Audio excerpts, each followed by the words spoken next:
Speaker, as well as the dispensary. What really frustrates is that when you go to our health centers, Mr. Speaker, and our dispensary, there's no medicine, Mr. Speaker.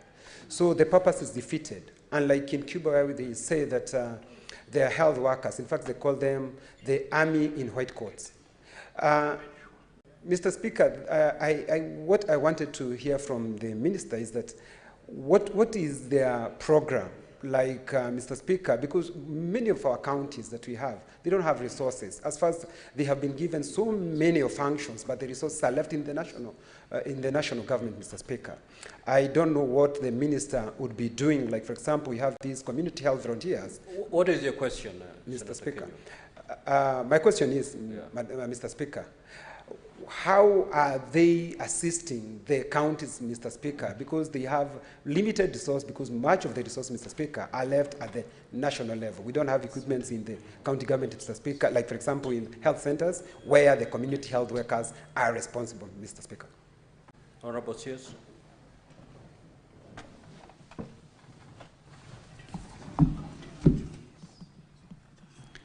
Thank you, Honorable Speaker and honorable members. Specifically for the community health promoters, we required standardization and consistency. So at the national level, we are the ones who have undertaken training for the community health promoters. Equally, the kit, I would like to request that the Kakamega governor is asked to come and respond to the questions or send the responses to my ministry so that I'm able to respond to it.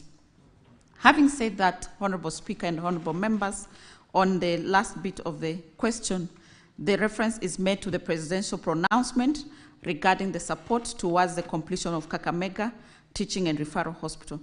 The pronouncement indicated that resources be allocated to cater for purchase of medical equipment for 100 million Kenya shillings in the supplementary budget of October, and 200 million to be allocated for civil works for completion.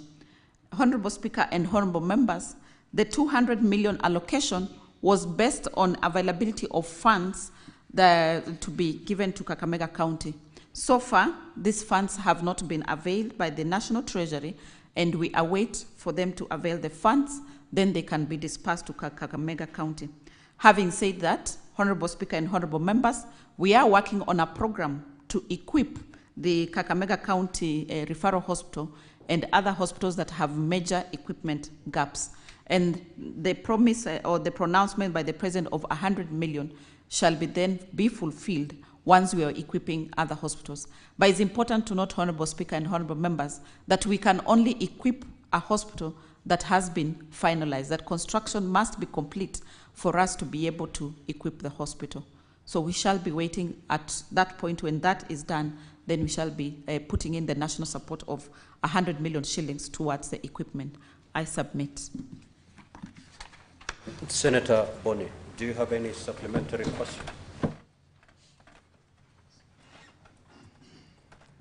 Mr. Speaker, I hear the minister, but maybe this is testament to why calling ministers to Parliament was an act whose time had come. Following the pronouncements by the President, President Uhuru, former President, to that effect, and subsequently President William RUTO to the same effect, Minister, what has happened in Kakamega is that the county government has pulled out of that hospital. The construction has stopped. Security for the project has been removed. And now what is happening, Minister, is that there is vandalism both from employees of the county government and members of the public at a great cost to the public. Could you undertake in this Parliament that you will not shift the responsibility to us, but that you will go to the ground and see for yourself, so that you agree in the spirit of interdependence, and interrelation with the county government on how to secure the project, protect the equipment that had been brought there by the suppliers, and actualize the pronouncement by the president to the public that the institution is being elevated to level 6 and the national government will take responsibility thereafter. I request that you consider what I'm saying seriously, because if you don't, 6 months from now or less, there will be no hospital. And the investment runs in billions of shillings. Mr. Speaker, I prefer not to ask a question, but just request her to do slightly more. And I'm willing to cooperate with you. We go together so that we can rest this problem. Thank you, Senator Boni. If I got the CS correctly, what the national government did was give a very precise assistance in form of 200 million. The national government never indicated that they're going to take over this facility. So matters of securing the facility cannot be put on the shoulders of the CS. Matters of the construction, having installed, cannot be put on the shoulders of the national government. The national government promised to assist the Kakamega County government with 200 million, which 200 million is yet to be availed. So as the county is waiting for this money, it is upon and it's a responsibility of the county to make sure that this property is fully secured. However, Honorable CS, being the policy holder in matters health, what do you say about the request by the Honorable Senator for Kakamega? Honorable Speaker and honorable members, let me first clarify that in the previous government, the governor of Kakamega, Governor Oparanya, had written to the ministry and requested the national government to take over the facility. And therefore, at that point, then the national government would have been at 100% responsible for completion and ensuring that the facility then operates as a level 6. However, Honorable Speaker and honorable members, when we came into the office, I followed up that letter with the Kakamega current governor, Governor Barasa. And he did indicate to me, I have been to Kakamega on 2 occasions, and he did indicate to me that they were not going now to hand over the facility to the national government for it to be a level 6 facility. However, they were going to operate it as a level 5 facility. Honorable Speaker and honorable members, based on that, then the role of the national government is to assist the county government to ensure that they complete the facility and run it as a level 5. But having listened to the honorable senator, having visited the project myself on 2 occasions, that project is huge. And I will put together a team, a multidisciplinary team from the ministry.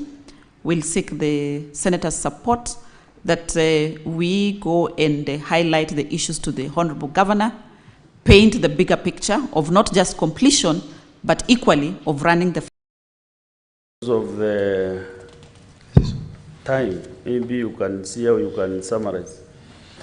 Thank you, Mr. Speaker. I know your intellect capacity of summarizing so many issues, so this should be one of them.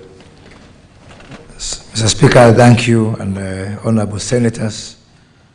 The Ministry of Public Service, Performance and Delivery Management appreciates the role of the Senate in terms of providing oversight, which ultimately makes us a better public servant.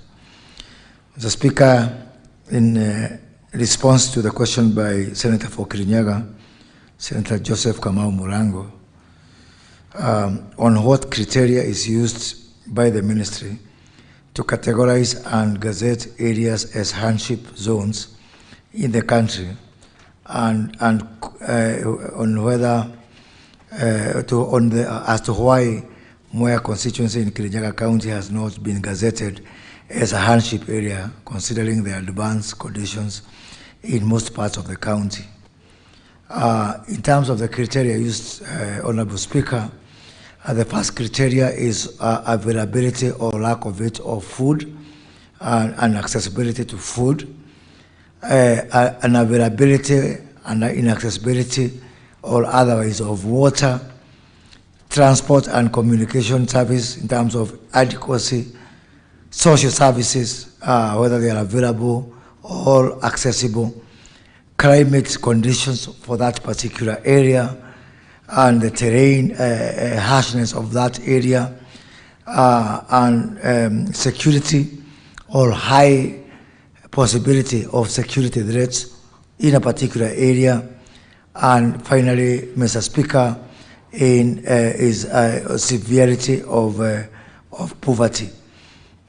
Mr. Speaker, Mwea constituency has not been gazetted as a hardship area because the government is addressing the challenges of the existing disparities in designated hardship areas across the public service, and has undertaken a study to review and harmonize the designated hardship areas across the public service.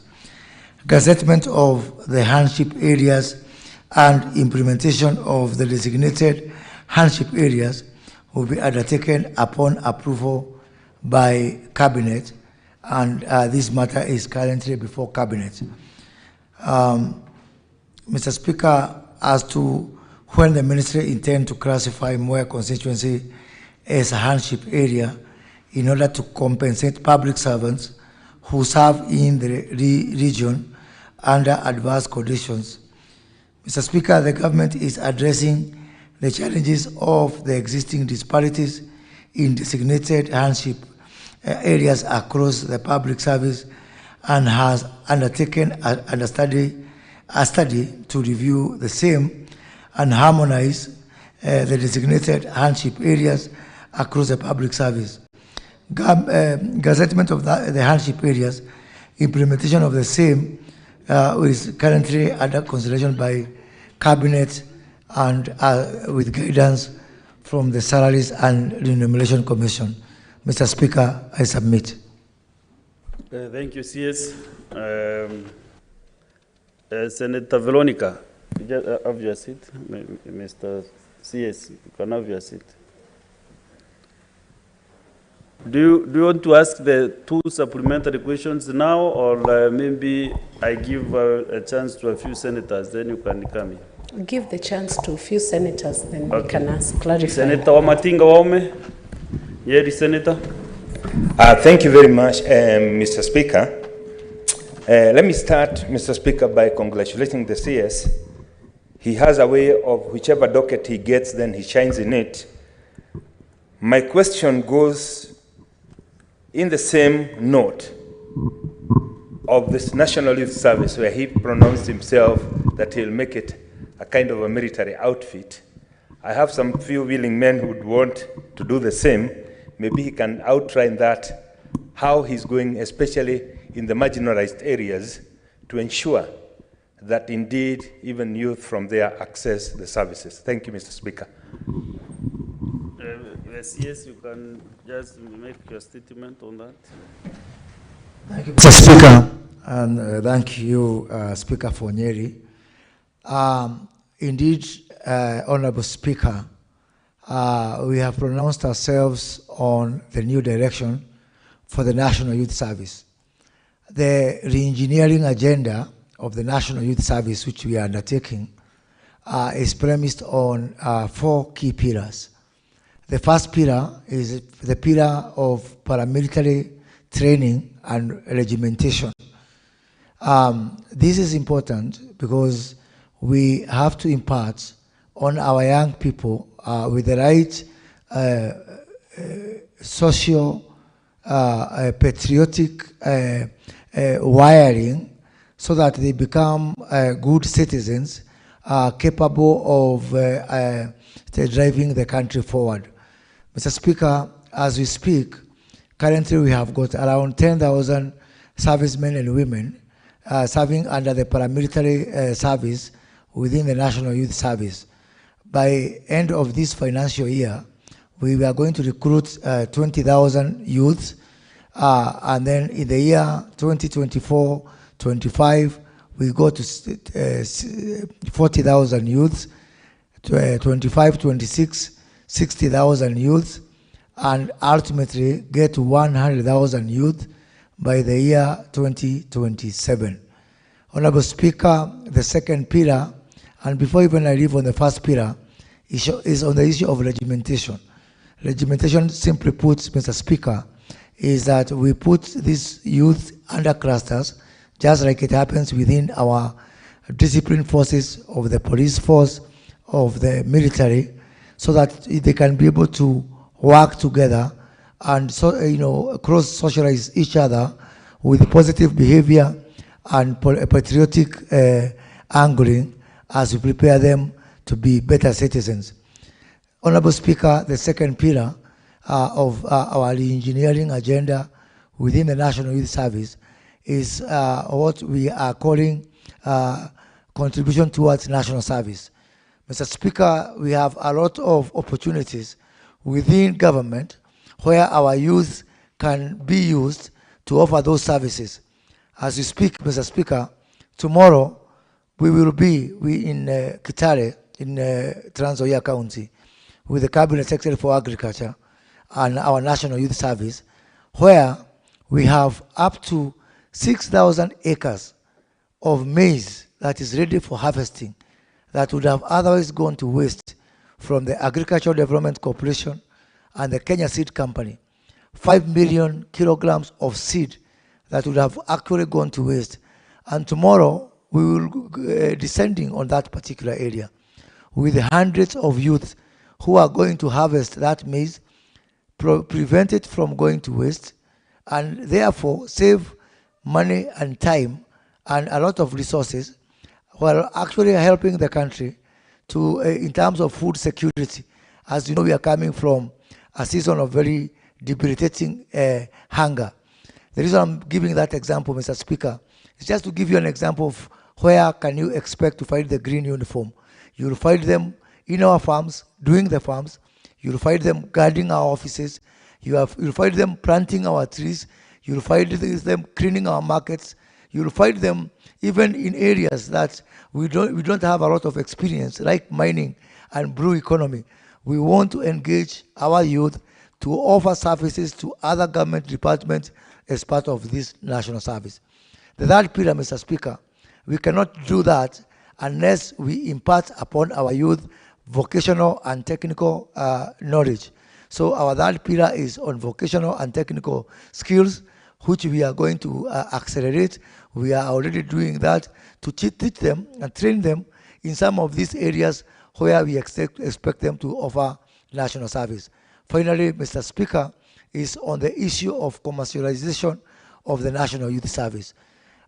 Even for our county governments, for our private sector, for our members of parliament, National Assembly through CDF, you can expect that going forward, the National Youth Service, through what we are setting up, National Youth Service Enterprises, is going to offer the same service which private sector is offering. The only difference is that we can get these jobs on a G2G basis with other state corporations, with county governments, with the national government CDF, with the GAF and all other bodies, with international, even going out there, because the issue of youth unemployment is so serious, is so urgent, it is actually the biggest threat we have to our security and our long-term prosperity as a country. And so therefore, the National Youth Service is going to be not the only, but the major catalyst to solving the problem of youth unemployment. I submit, Mr. Speaker. Thank you, CS. Let's get another supplementary question from Senator Dedito John Kenywa. Thank you, Mr. Speaker, for giving me this opportunity, and I want to thank the Cabinet Secretary, Moses Kuria, for the way he has elaborated the question posed by Senator for Nyeri. Mr. Speaker, I want him to clarify what is the unit that he uses to put as a hardship area, Mr. Speaker. Is it constituency? Is it county? Is it sub-county, Mr. Speaker? I'm saying that because, Mr. Speaker, you can come to a constituency which is true. Some part of that constituency has got what is impossible to get food, Mr. Speaker. There is insecurity, Mr. Speaker, and we have impassable roads, Mr. Speaker. But equally, in the same constituency, Mr. Speaker, you have the opposite of the same. There is no problem with security. The roads are good. There is plenty of food, Mr. Speaker. So I wanted to know what unit are they using? Because, Mr. Speaker, the correct unit from where I sit is sublocation, because that's the smallest unit, Mr. Speaker, of administration in the Republic of Kenya, Mr. Speaker. Because if you talk about the constituency, Mr. Speaker, it will be unfair for some people who will be getting the benefit of getting hardship allowance, Mr. Speaker, while others are not getting the same, Mr. Speaker. I wanted that clarity, Mr. Speaker. CS, respond to that as well.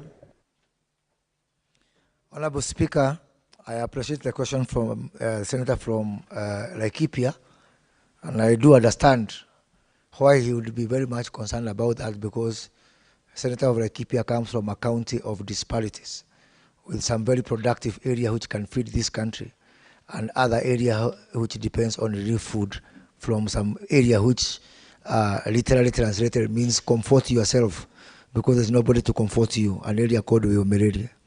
Honorable Speaker, the way we have clarified the areas, we are using the location as a lowest unit. I appreciate that we need to go lower on the sub-location. We'll keep on revising. In the first phase, we are going to, the guidance we are going to release are depending on the location. I totally subscribe to the view that we need to make the sub-location to be the lowest unit because of the disparities we have. And second thing, there's nothing stopping us from it. There's nothing difficult. There's no rocket science to it. We have got sub-location data now within our Huduma system, the census that we took. It is possible for the Kenya National Bureau of Statistics to give us data all the way to sub-location level. My request and my view is, once we do this, because I'm going to do it, then probably you need to treat us all equally and ask the people who are doing also the equalization fund to follow suit and do it at sub-location level. I submit, Mr. Speaker. Thank you for the elaborate response. Now, Senator Bugwa George. Thank you, Mr. Speaker. Let me first welcome and congratulate the CS and welcome him to the Senate. He's a man I've known for the better part of my life, and I'm sure he's going to do a good job in his new docket. Mr. CS, we are talking about hardship area. You've talked about scarcity of food. I am aware that the National Youth Service own large tracts of land all over Kenya, including Samburu County, and that land is idle. I would want you to appraise this house, what plan you have on commercialization of this idle land, so that we can help the country in solving the food problem. At the same time, CS, I would want you to tell this house what plans you have for people with disability joining the NYS, because we are only recruiting the able-bodied, and somebody like me, and you know me for a very long time, you cannot recruit me. Thank you. I'm not sure whether you want to join the National Youth Service or you are talking on behalf of the other young men who are born differently. Honorable CS. Thank you, Honorable Speaker. Honorable Speaker, I appreciate the question from the Honorable nominated Senator George Mugwa. You can expect, Senator, that the biggest farmer in this country will be the National Youth Service. We are going to utilize all our existing land, including the land in Samburu that you've talked about. Tomorrow, because of the partnership that we'll be launching with the Ministry of Agriculture, the Agricultural Development Corporation, Kenya Seed Corporation. We are also going to discuss with them how they will also will release land from them in areas like Garana, Kulalu, and you can expect that the next big provider, supplier of food, of maize for the local market and for the export market is going to be the National Youth Service. Honorable Speaker, we are discussing with the county government to deploy the National Youth Service. We have got counties which have already given us land to do seed propagation within the counties, to move from the current system where our counties, our farmers in the counties are expecting seedlings to be supplied from Nairobi, which I find not acceptable because it's the other way around. We have started with the county of Siaya, where the governor of Siaya has offered 70 acres to start a seed propagation farm in Ugenya constituency for this purpose. Mr. Speaker, we have come from a situation of famine, of hunger, of food scarcity. In my considered opinion, this need not be the case. We need to have some intervention from government to complement what our hard-working farmers are doing. And it is my commitment to the country that through the National Youth Service, we'll be able to match our especially subsistence farmers and our medium-sized farmers, especially in the North Rift. The total output from farmers on individual basis is going to be matched one-to-one by the National Youth Service so that we have got a reliable source of food. Mr. Speaker, within the next 2 to 3 years, you can expect that we are, National Youth Service is going to assist the country either working alone or even through public-private partnership, working with foreign partners to be able to do food production. There has been a lot of interest, Mr. Speaker, from foreign investors who would want to come and do agriculture and help the country to be self-sufficient in food production and as well to have food for export.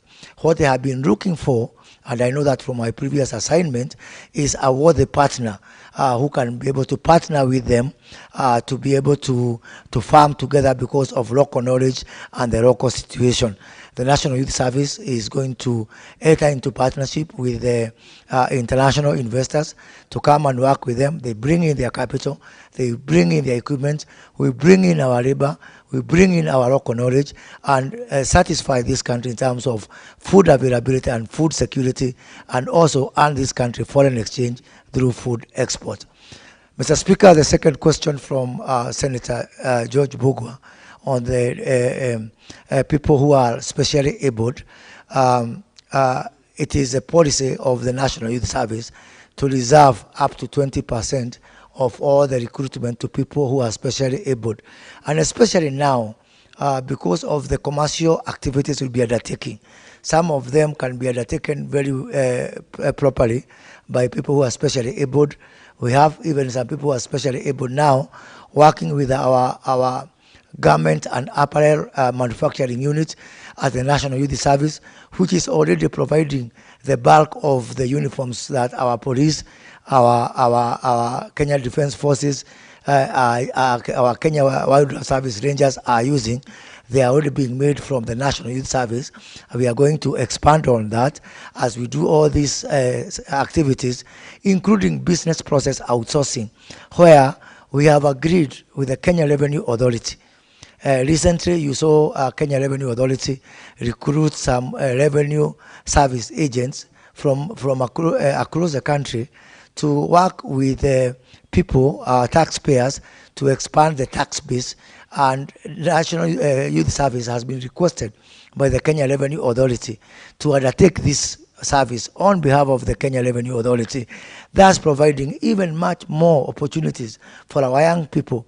And in doing so, we're also going to establish a very huge back office to support bodies like Kenya Revenue Authority, We have got the custom scanning, which they are ready to give to us. Ministry of Lands in terms of digitalization of lands records. We want to work with judiciary. All these are people who can give us jobs, which can be done not only by people who are able-bodied, but also people who are of special ability. And I want to assure you that on Senator George Bogwa, if I receive your application to join the service, I will give it consideration, given we were together from high school. The only thing is that it's unfortunate that you are past the age of being recruited there. I submit. Next is Senator Oloba Magoma Kuria. Thank you, Mr. Speaker. First of all, let me take this opportunity to congratulate our CS, Moses Kuria, for the new appointment. Many don't know that he contributed during his time in his former ministry to really help rally people to support the cause of period poverty, and I appreciate that. I have a follow-up question in terms of the commercialization of the National Youth Service.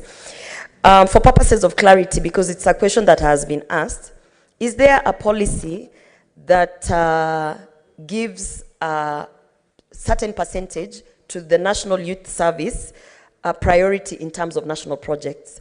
As you have told us that now the National Youth Service is being called upon by KRA, by different other entities of government. But I'm wondering if there's an actual policy that says that a certain percentage, same way we have AGPO, ring-fencing 30% to a certain constituency of enterprises. And another, and actually, CS, the other reason I ask this is we know we as a government, as the Kenya Kwanza government, we have promised to deliver certain things such as 100 dams. And if you look at the cost of using the National Youth Service against the cost of going out to procure services from other commercial entities, we actually save a lot. So if there is a policy, maybe you can highlight that. And then National Youth Service, as it is being commercialized, I suppose that the idea is to make it one of the biggest employers. That way we can deal with the crisis of our youth not having jobs. If that is the case, is there also a policy or some structure in terms of growth within National Youth Service so that, you know, the last opportunity that came about, I was calling upon youth and asking them, there's an opportunity to join National Youth Service, but there seems to be some negative form that National Youth Service doesn't pay well or doesn't pay at all. So maybe that's something that you can also highlight and make us aware if there's growth within the National Youth Service as an employer. Yes, Honorable CS. Thank you, Honorable Speaker. Honorable Speaker, I appreciate the question from nominated Senator Gloria Roba. In terms of the policy for ensuring that we have got some ring-fenced allocation for the National Youth Service in the national service jobs, that policy is currently being worked on by my ministry in conjunction with Treasury and with the guidance from... Senator, sorry, Honorable CS. Senator Chalage, you know this is not your farm in Nandi. This is the Senate. You cannot just crisscross the way you want. And you are a ranking member in this House. Proceed, Honorable CS. Honorable Speaker, as I have said, the policy is currently being worked on.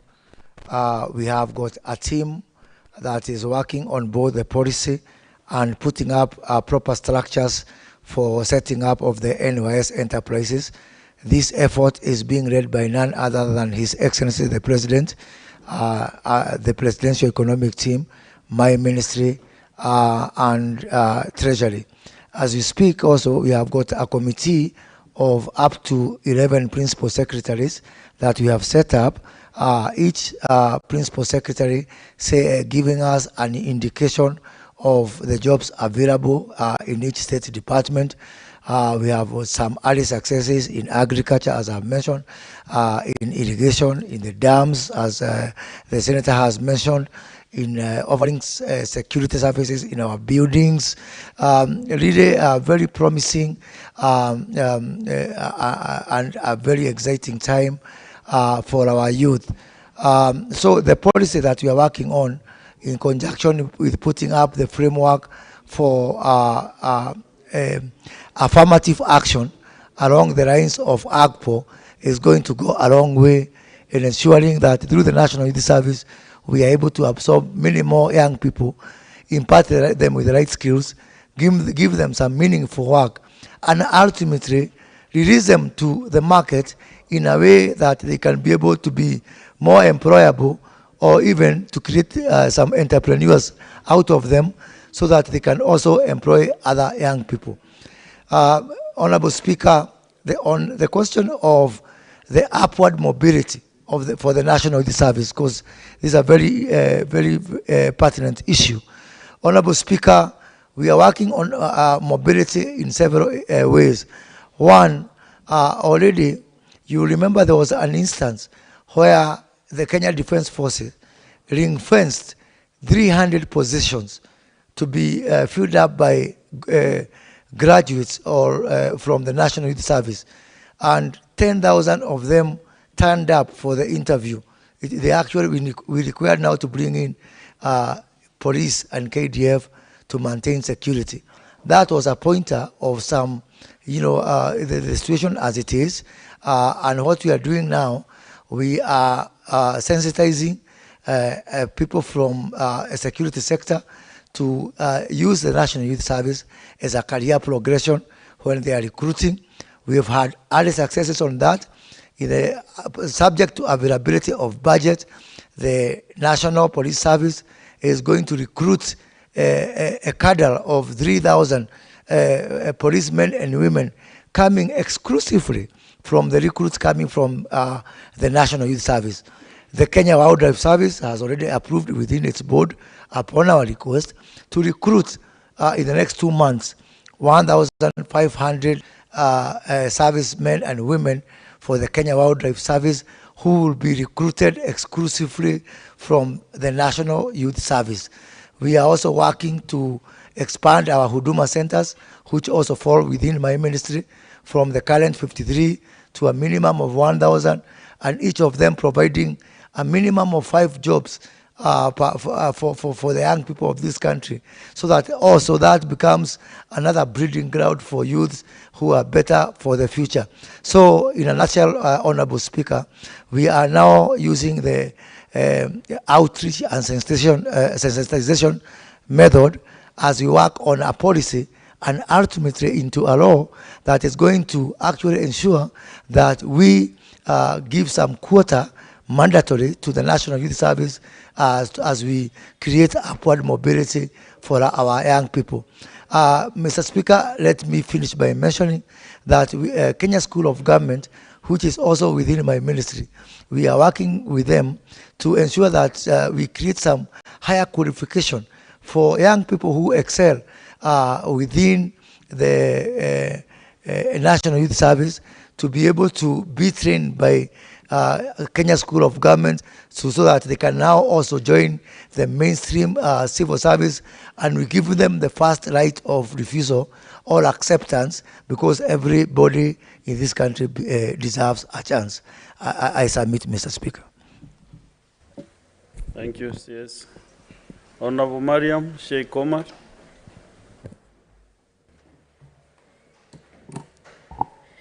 Thank you, Mr. Speaker, sir.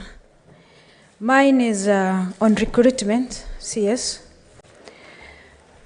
Recruitment of National Youth Service. I realize marginalized counties, specifically Northern Kenya, the numbers is 0%. 2% or 1%. Is there a criteria on your is there a criteria you are using so that we be equal to 47 counties? Thank you.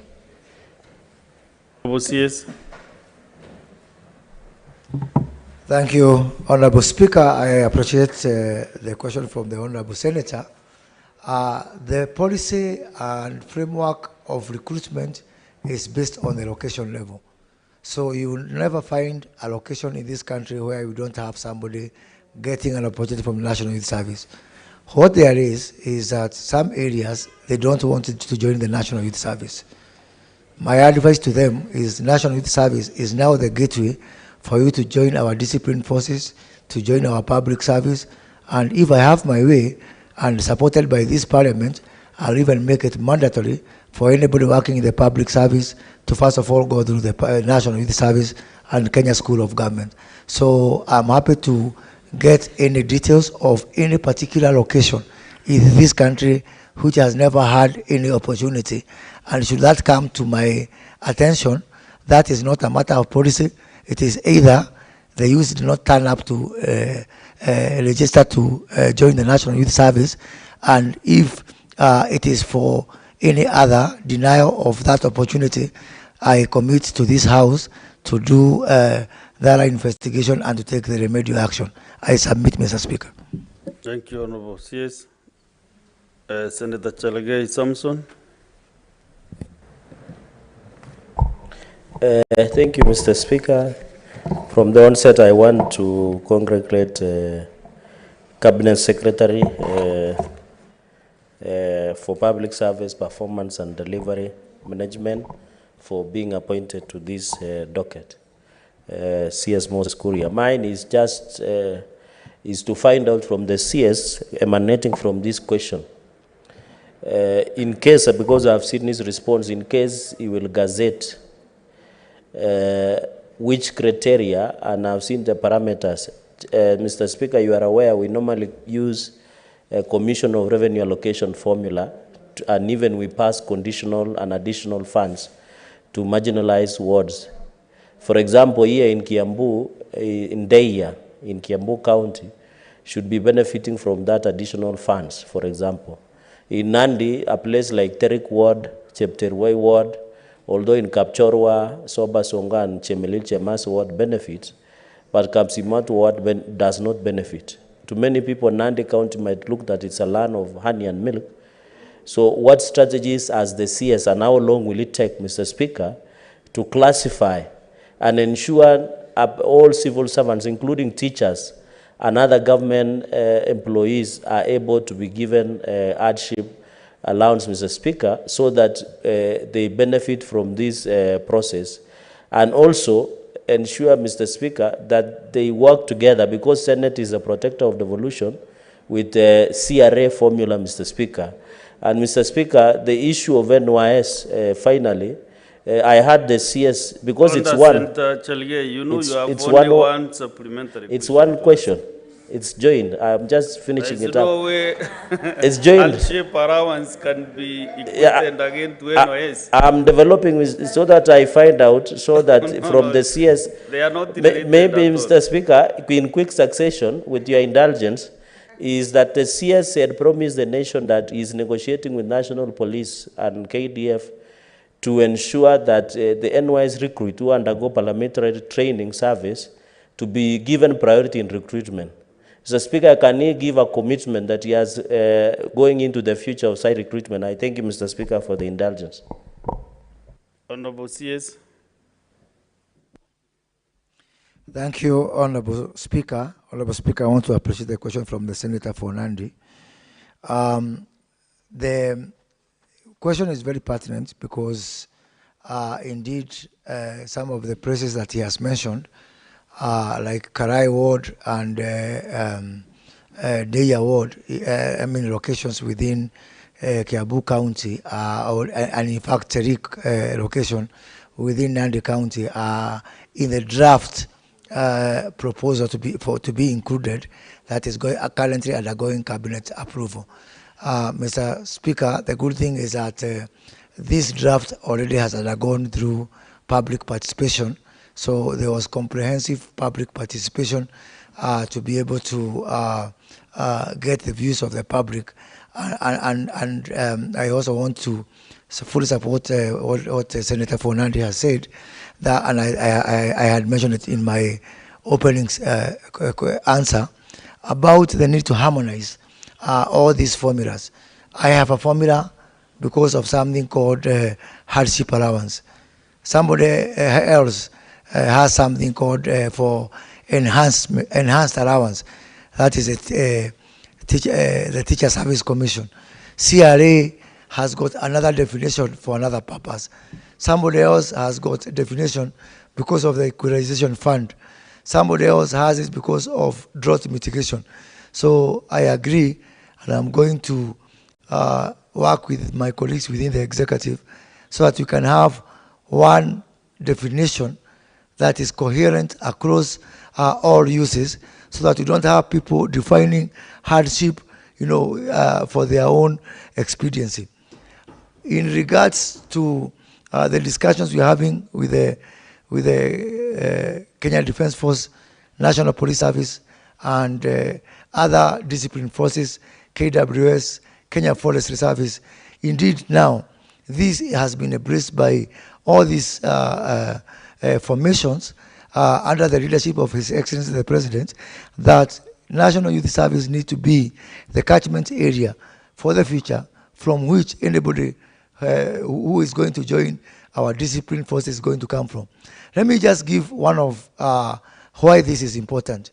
This is important because if you take a youth who has gone through 6 months of paramilitary training by the National Youth Service, by the time they get to Kiganjo for the police training, they will cut the training time from 9 months to 4 months. That's saving on cost and ensuring that you can deploy faster. So there is even a justification. It's not just a favor. There's a justification, there's a value proposition that it makes much more sense to recruit from the National Youth Service because they have already been trained, they have gone through the basic drills that they would otherwise have gone to if they would have joined from day one from these discipline forces. I submit, Mr. Speaker. Honourable Senators, we should be now concluding the issues with the CS public service. Let us have the last two, and then I will call upon Senator Veronica Maina to ask a supplementary question. Senator Mandago, Jackson. Thank you, Honourable Speaker, for the opportunity, and thank you, Honourable CS. My question to the CS, supplementary question in regard to equal opportunity in public service, is that, Honourable Speaker, we are seeing a trend in recruitment in public service that is worrying and a threat to cohesion of this country. Honourable Speaker, in all the recruitments that have happened recently, we don't see equity in the distribution of the available position, creating a serious frustration in various young people in the country. Honourable Speaker, I would like to know from the CS, Public Service Management, on the recently advertised about 8,000 internship positions through the Public Service Commission, how they are going to be equitably distributed across the country. Honourable Speaker, from my small mathematics, if they are to even distribute per constituency, every constituency in this country will receive at least 30 slots for internship in public service. We would like to see equity in recruitment of public servants across the public service, Honourable Speaker. Honourable CS. Honourable Speaker, let me appreciate that question from the Senator for Uasin Gishu County. Honourable Speaker, indeed the issue of equity and equitability in the distribution of available employment opportunities in the public sector and in the public service especially has been a matter of concern. It has been expressed severally, especially in the recent few months, and indeed is an issue that I am seized of. Honourable Speaker, our Constitution vests the mandate of recruitment of public servants with the Public Service Commission. Public Service Commission is an independent constitutional commission, has got the unfettered sole responsibility for this recruitment. We are working very closely with the Public Service Commission to achieve two things primarily. First is to ensure that we have got a fair allocation of all existing positions across the country. Of course, not equally, because there are other considerations, for example, population, that have to be factored in. But to have a formula that is scientific, that is measurable, and that is visible out there, that is coherent, that is defensible, that is understandable. So that one, we want to give that commitment, and I have the commitment of the chairman of the Public Service Commission that that is a risk that we owe this country. The second thing that we want to achieve, Honorable Speaker, is on the issue of transparency and visibility. We have a slogan we have given to this, using the language of the young people. We are calling it Jobo Bila Connection, that it is possible for any young person in this country to aspire to work for any government department, in ministry, in state corporations, in a university, in any other institution in the public sector, and have the same opportunity as somebody else. You do not have to know someone, you do not have to be connected to someone. That is why we are coming up with a digital platform where all these jobs will be posted. And even the allocation of these jobs within that platform will be distributed up to the location level. That way, if you come from Ngenda location, where I come from, and you try to apply for a job that is for somebody from Wasangishu County, you cannot apply, because that job will be reserved even within the technology for somebody from that particular county, and that will be audited, and that's verifiable. So digitalization of this recruitment process is very key, so that also we can share these results. Anybody can log in and see it publicly, that in this location they got 5 slots, whether for jobs or for internship. That's why we are saying, for you to access this job digitally, you need an internet connection. That is the only connection you need to get a job, not connection to someone. I submit, Mr. Speaker. Senator Joe Nyutu. Senator Wamuranga.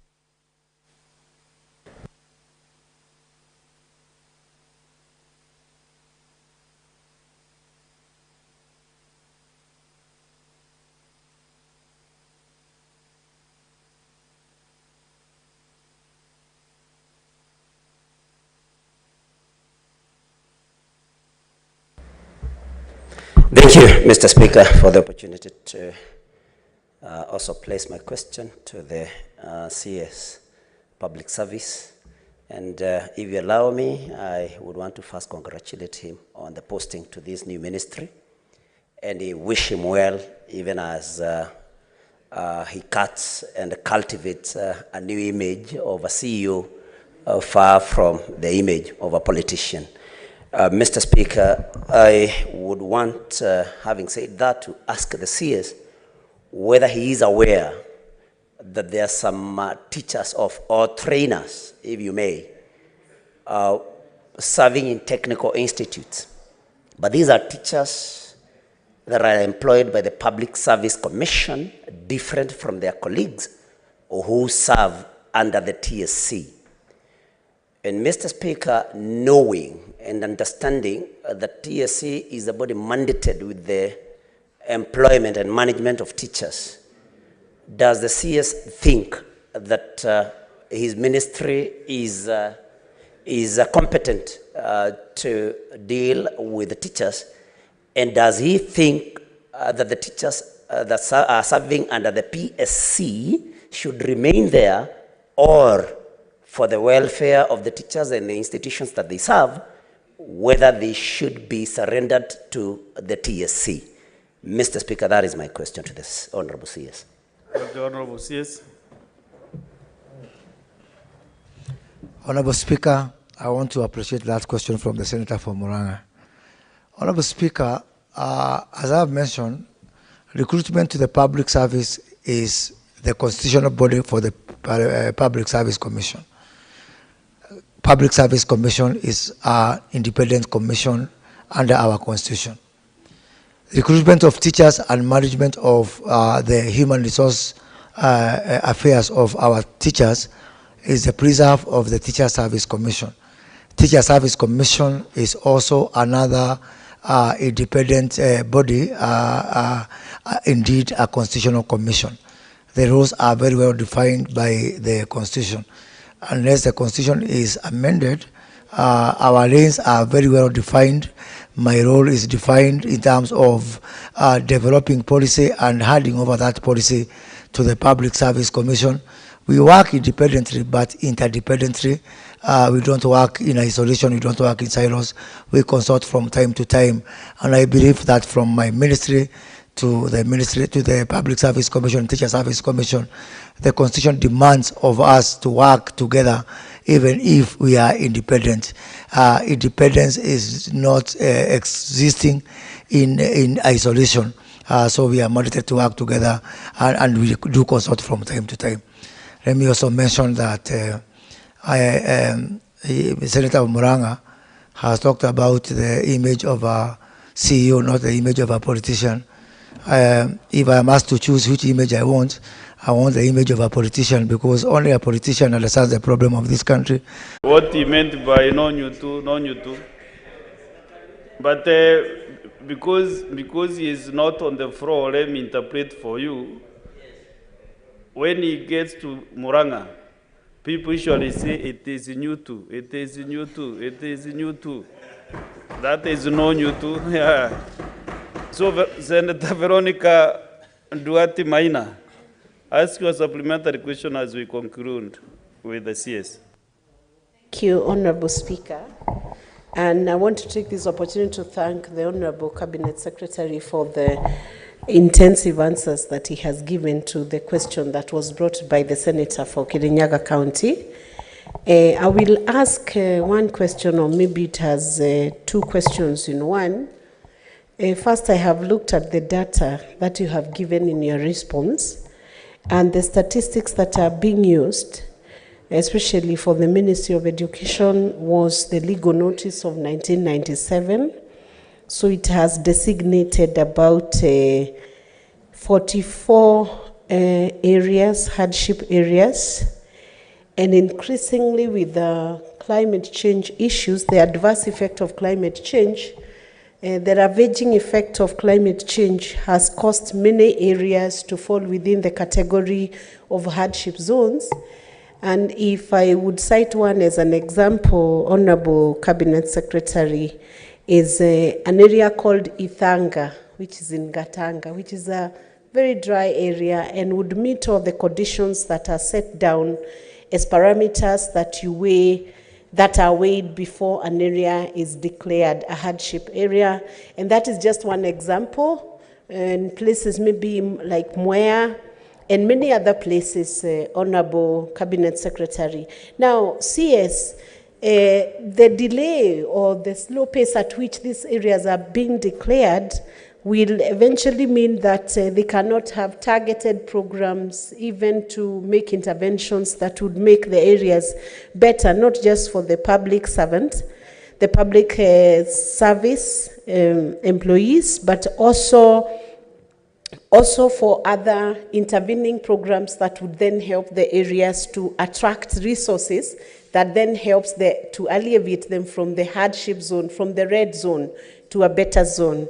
What is your ministry doing to ensure that the review of what the hardship areas is done in a timely fashion and to match the ravaging climate change effects?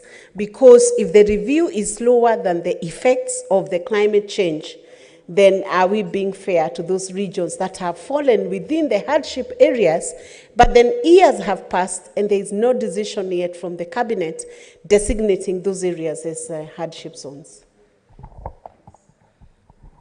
Honorable CS. Thank you, Honorable Speaker. Honorable Speaker, I appreciate that question from nominated Senator Veronica Maina. Honorable Speaker, indeed, it's not acceptable that this process has taken 1 year.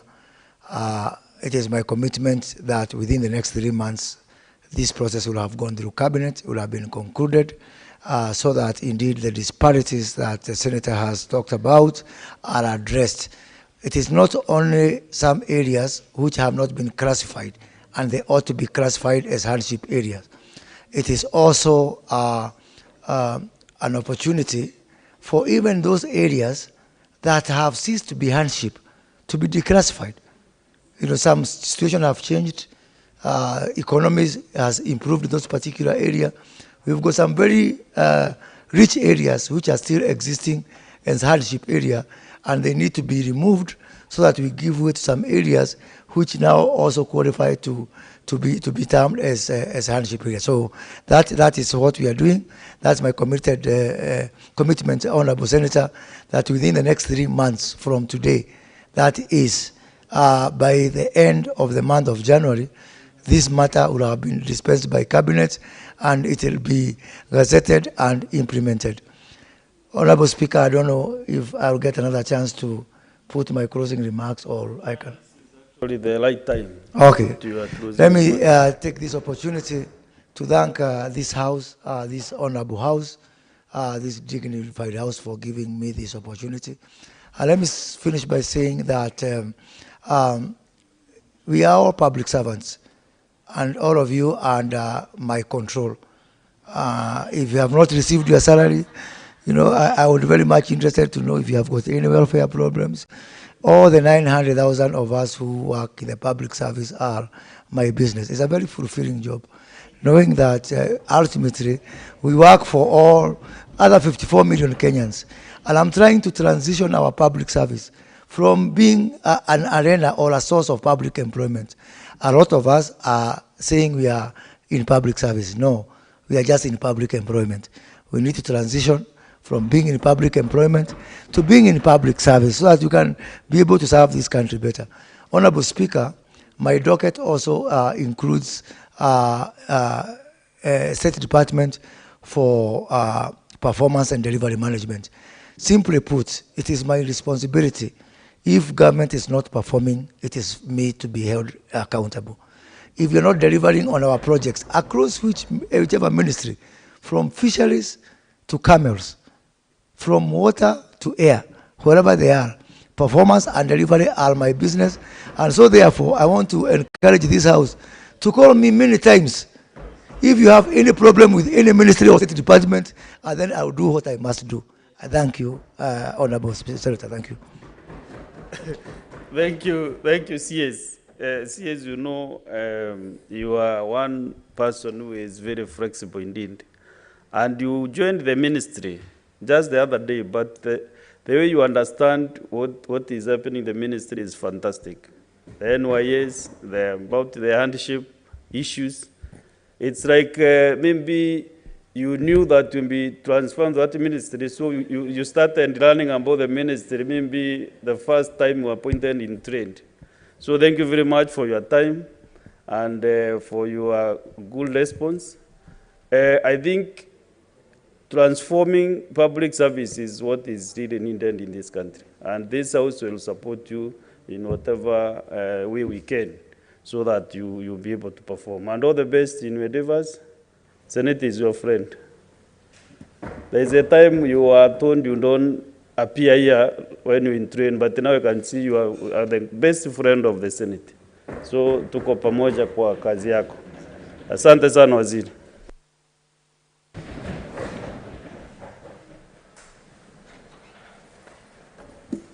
Honorable Senators, the business appearing under number 8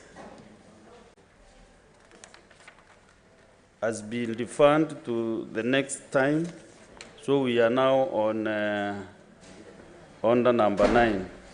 Order number 9, motion, repossession of movable assets by lending institutions.